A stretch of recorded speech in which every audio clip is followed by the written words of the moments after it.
wabarakatuh. Waalaikumsalam warahmatullahi wabarakatuh. Baiklah, pada hari ini kami dari kelompok 2 akan mempresentasikan makalah tafsir ayat-ayat waris dan tafsirnya dengan mata kuliah Hukum Waris Islam dengan dosen pengampu Dr. Ridhoul Muwahhidi MA.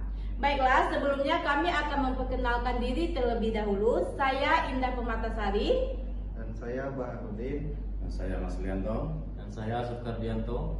Oke, baiklah, kami akan mulai memaparkan makalah kami, yaitu tentang baiklah, pertama kami akan menjelaskan tentang tafsir ayat-ayat waris dan tafsirnya, di mana tafsir ayat-ayat waris merupakan suatu kajian dalam ilmu waris yang menjelaskan bagaimana pembagian harta peninggalan seseorang sesuai dengan ketentuan yang terdapat di dalam Al-Quran. Ayat-ayat yang terkait dengan pembagian waris tersebut terdapat dalam surah An-Nisa, yaitu surah keempat, di mana ayat 11 dan 12.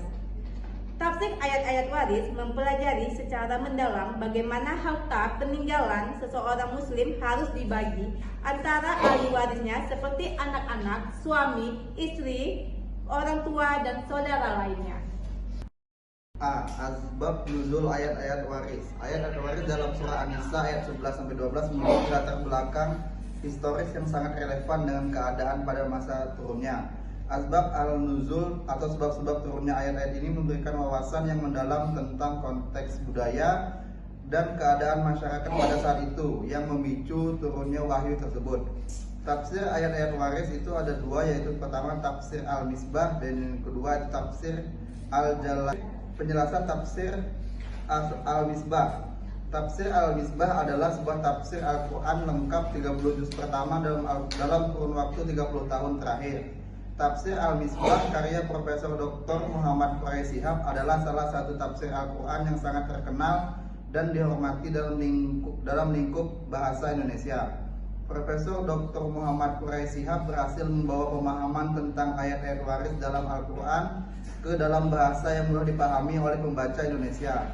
Dalam surah An-Nisa, Allah memberikan pedoman mengenai pembagian harta warisan kepada ahli waris dan tafsir al-mishab membantu umat muslim Indonesia untuk memahami dengan jelas aturan-aturan dan prinsip-prinsip yang terkandung di dalam ayat-ayat tersebut.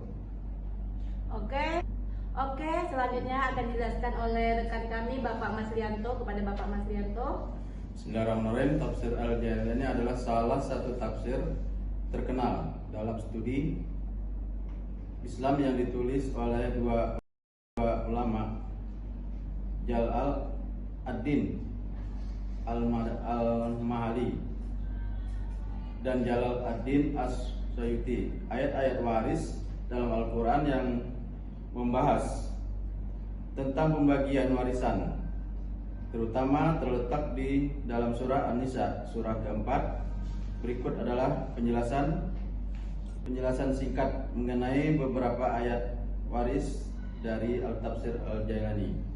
An-Nisa ayat 4-11. Ayat An-Nisa 4-11 dalam Al-Quran adalah salah satu ayat yang mengatur pembagian warisan dalam hukum Islam.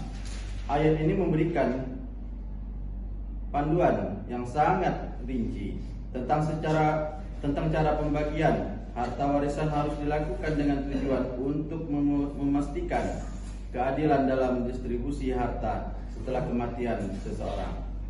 An-Nisa ayat 4-12.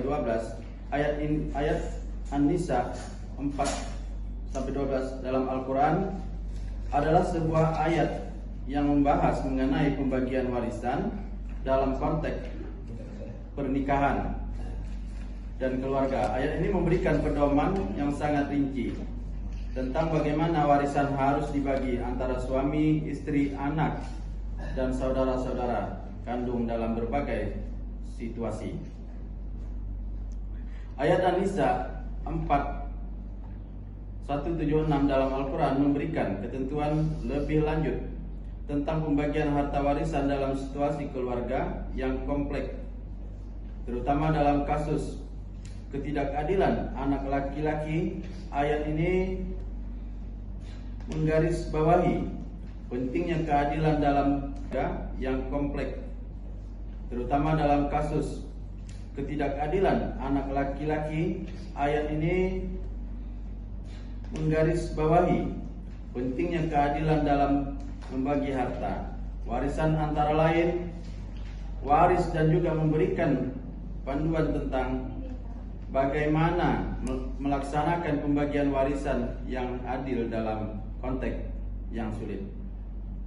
Saudara-saudara kandung dalam berbagai situasi. Oke, selanjutnya penjelasan akan dijelaskan oleh Bapak Sukardianto. Kepada Bapak kami silakan. Beberapa kasus penyimpangan yang terjadi di Indonesia, diantaranya yang pertama, menunda pembagian harta warisan.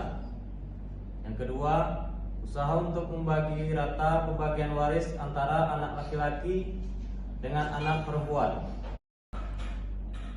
Yang ketiga, membagi waris berdasarkan kesepakatan. Yang keempat, adanya pemahaman tentang kemestian menjual dengan cepat aset-aset warisan yang ada. Yang kelima, tercampurnya harta suami dan istri.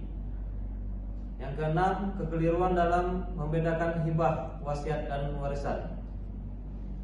Baiklah, itulah hasil dari presentasi kelompok kami. Akhir kata kami ucapkan wabillahi taufiq wal hidayah. Assalamualaikum warahmatullahi wabarakatuh.